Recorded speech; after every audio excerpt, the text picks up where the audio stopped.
Hello दोस्तों, राम राम सभी को। आज हम जिला दर्शन में करेंगे जो हरियाणा की औद्योगिक नगरी है जिसको क्या कहा जाता है, फरीदाबाद।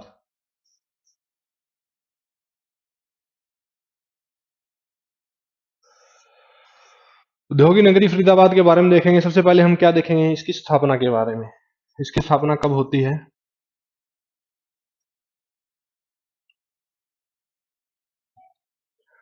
15 अगस्त 1979 को इसकी स्थापना होती है।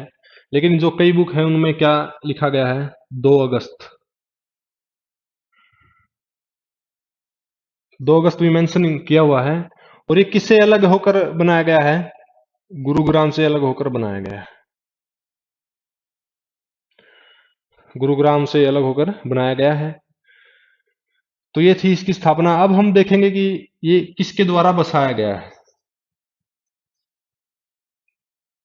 जहांगीर के समय में हुआ करते थे इनके एक दीवान, जिसका नाम है शेख फरीद। शेख फरीद के द्वारा बसाया गया है। कब बसाया गया है? 1607 ईस्वी में।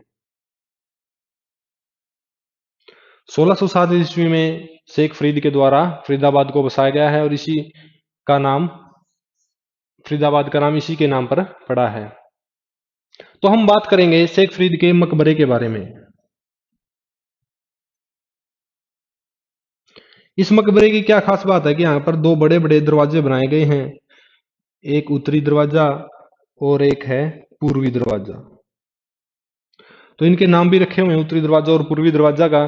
जो उत्तरी दरवाजा है उसको क्या कहा जाता है? फहरिस्ती दरवाजा।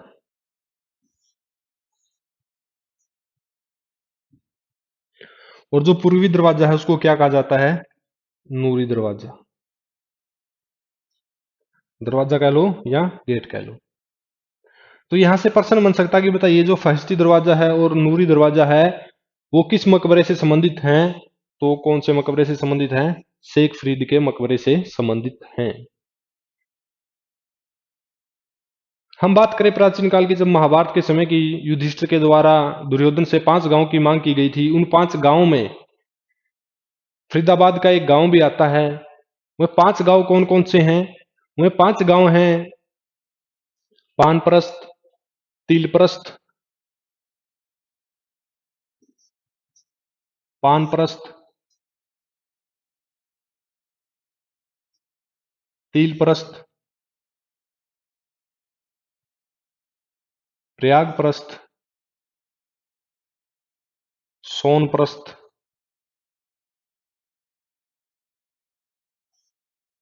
और इंद्रप्रस्थ।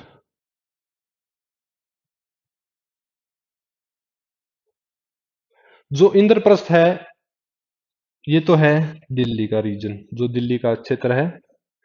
लेकिन जो ये तिलप्रस्थ है, वर्तमान में फरीदाबाद का कौन सा गांव है? तिलपत गांव है।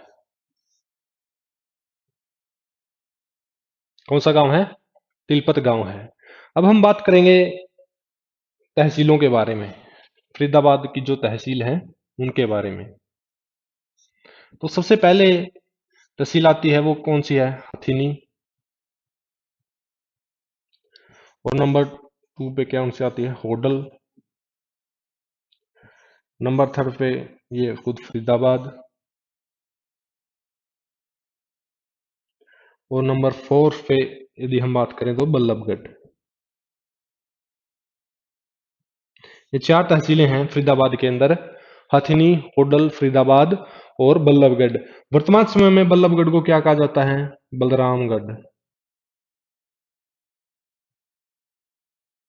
ये थी इसकी कुछ तहसीलें। अब हम बात करेंगे, जब फरीदाबाद 1979 के अंदर बनाया गया था और जब 2008 के अंदर फरीदाबाद से पलवल को अलग कर दिया जाता है।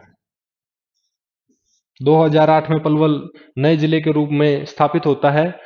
और फिर जो फरीदाबाद का क्षेत्रफल है वो कितना है? 741 वर्ग किलोमीटर फरीदाबाद का क्षेत्रफल रह जाता है, जो पूरे हरियाणा में सबसे कम क्षेत्रफल है।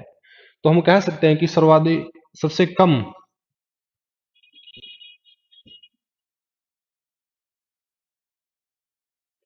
क्षेत्रफल वाला जिला कौन सा है? फरीदाबाद है। लेकिन यहाँ की जो जनसंख्या है वो सबसे ज्यादा है, तो सर्वाधिक जनसंख्या वाला जिला भी यही है।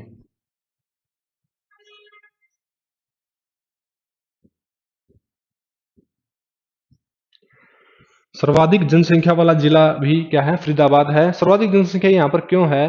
क्योंकि यहाँ पर जो औद्योगिक ढंग जो उद्योग हैं वे सबसे ज्यादा हरियाणा के अंदर हैं, तो इसलिए यहाँ पर की जो जनसंख्या है वो सर्वाधिक पाई जाती है। अब हम बात करें जनसंख्या घनत्व के बारे में, तो जनसंख्या घनत्व हरियाणा में सबसे ज्यादा यहीं का है, 2442 जो इनका घनत्व है। 2442 क्या है? हरियाणा का जो सबसे हरियाणा में सबसे ज्यादा घनत्व है वो यहीं पर पाया जाता है। अब हम बात करेंगे फरीदाबाद की भौगोलिक स्थिति के बारे में। जो यहाँ की जलवायु है वो किस प्रकार की जलवायु है? उष्णकटिबंधीय जलवायु है। उष्णकटिबंधीय जलवायु है। और जो यहाँ पर वार्षिक वर्षा का औसत है वो कितना है? 54%। 54% बारिश यहाँ पर होती है। हम बात करें अरावली पर्वत श्रृंखला के बारे में। अरावली पर्वत श्रृंखला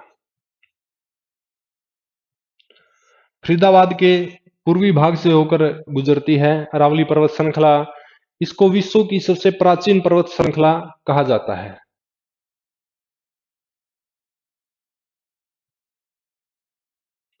सबसे प्राचीन है ये। एक शिवालिक पर्वत श्रृंखला है और एक अरावली पर्वत श्रृंखला है। जो शिवालिक पर्वत श्रृंखला है वो क्या है? नवीन पर्वत श्रृंखला है, क्योंकि अब भी कहते हैं कि जो शिवालिक पर्वत श्रृंखला है उसका धीरे धीरे क्या हो रहा है? फॉर्मेशन हो रहा है, निर्माण हो रहा है। लेकिन जो अरावली पर्वत श्रृंखला है इसका अब निर्माण होना बंद हो चुका है। और कहते हैं कि मौसम का जो प्रभाव है यहाँ पर बहुत ज्यादा पड़ा है, तो काफी ज्यादा में क्या है? टूटी फूटी हुई है।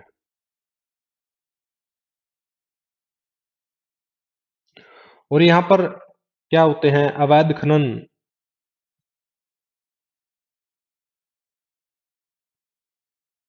अवैध खनन यहाँ पर बहुत ज्यादा मात्रा के अंदर होते हैं, तो ये हमें क्या टूटी फूटी हुई दिखाई देती है अरावली पर्वत श्रृंखला। तो अरावली पर्वत श्रृंखला होने के कारण यहाँ पर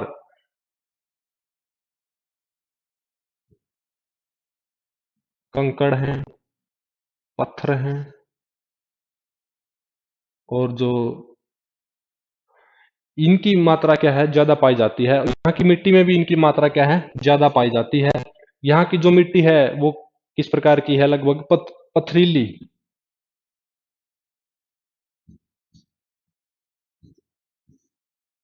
किस प्रकार की मृदा है? पथरीली मृदा यहाँ पर पाई जाती है। लेकिन बात करें फरीदाबाद के पूर्वी भाग के बारे में, तो वहां से कौन सी नदी बहती है? यमुना नदी। यमुना नदी बहने के कारण यहाँ की जो मिट्टी है वो कौन सी है? जलोढ़ मृदा। जलोढ़ मृदा बहुत ही उपजाऊ मिट्टी है, इसलिए यहाँ पर की जो फसलें हैं वे कौन कौन सी हैं? गेहूं और गन्ना यहाँ की प्रमुख फसलें हैं पूर्वी भाग की। लेकिन जैसे ही हम बात करें दक्षिणी भाग की, तो यहाँ पर क्या पाई जाती है? पथरीली मिट्टी पाई जाती है, जहां पर कंकड़ और पत्थर की क्या है? संख्या ज्यादा पाई जाती है। तो यहाँ का जो खनिज है वो कौन सा है? क्वार्ट्ज। अरावली पर्वत श्रृंखला होने के कारण। तो ये थी इसकी कुछ भौगोलिक स्थिति। अब हम बात करेंगे उद्योग धंधों के बारे में। यहाँ के जो उद्योग हैं बहुत ही प्राचीन उद्योग यहाँ पर विकसित हुए थे। तो सबसे पहले हरियाणा के जो अंदर उद्योग है वो फरीदाबाद के अंदर ही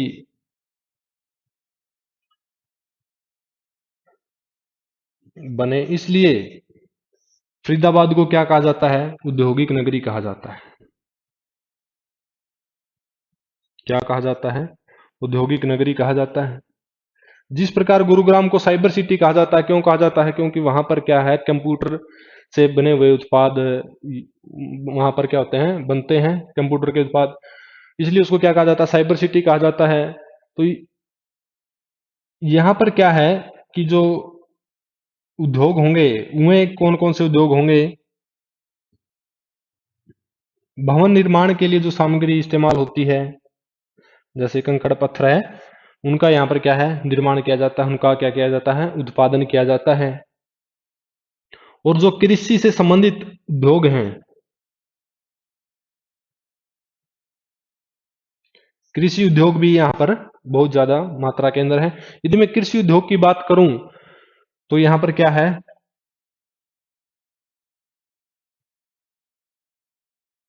गुडियर के जो टायर आते हैं उनका यहाँ पर क्या किया जाता है, उत्पादन किया जाता है।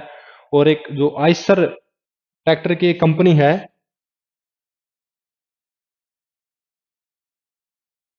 वहां पर भी इसका कारखाना है। और एक स्कॉट कंपनी हुआ करती थी, स्कॉट कंपनी के जितने भी ट्रैक्टर बनाए जाते हैं वो फरीदाबाद के अंदर ही बनाए जाते हैं। तो ये थे फरीदाबाद के कुछ औद्योगिक धंधे। तो हम बात करेंगे अब आगे यहाँ के जो प्रमुख स्थल हैं उनके बारे में।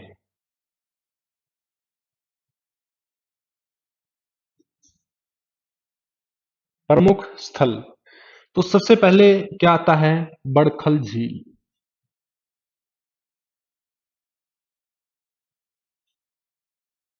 बड़खल झील जो एक क्या है, प्राकृतिक झील है।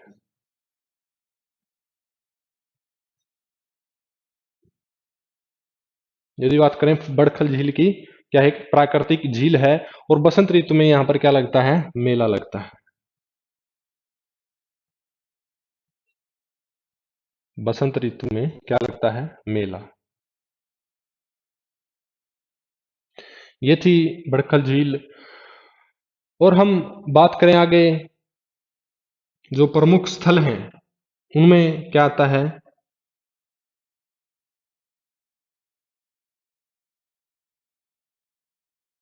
बल्लभगढ़ का किला।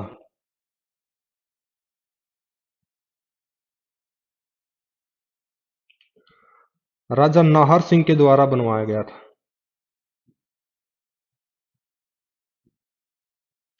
राजा नाहर सिंह के द्वारा बल्लभगढ़ का किला बनाया गया था। तो ये था बड़खल झील।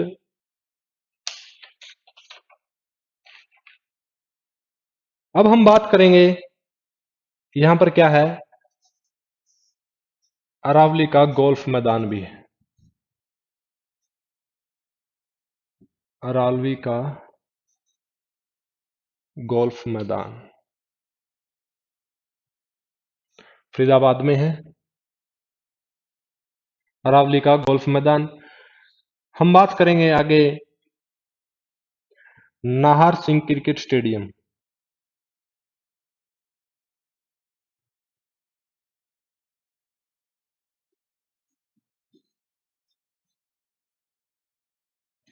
नाहर सिंह क्रिकेट स्टेडियम कहां पर है, फरीदाबाद के अंदर है। और इसको मयूर क्रिकेट स्टेडियम भी कहा जाता है। इसका जो दूसरा नाम है वो क्या है, मयूर क्रिकेट स्टेडियम भी है। यहां पर कहते हैं कि जो 25,000 दर्शक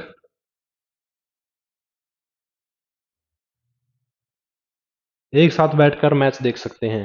25,000 दर्शक एक साथ बैठकर क्या कर सकते हैं, मैच देख सकते हैं नाहर सिंह क्रिकेट स्टेडियम में। अब हम बात करेंगे ऊर्जा संसाधनों के बारे में। ऊर्जा संसाधन की यदि बात करें तो थर्मल पावर स्टेशन मुंझेड़ी गांव के अंदर है। थर्मल पावर स्टेशन कहां पर है, मुंझेड़ी गांव में।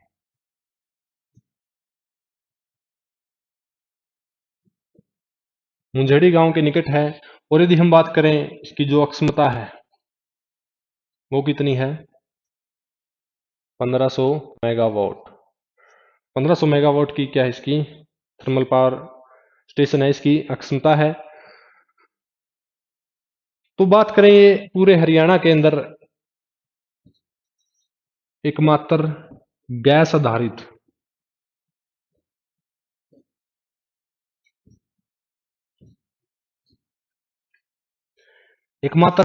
आधारित थर्मल पावर स्टेशन है।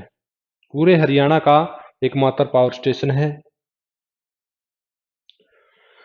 जिसकी क्षमता कितनी है, 1500 मेगावाट की। अब हम बात करेंगे सूरजकुंड क्राफ्ट मेले के बारे में।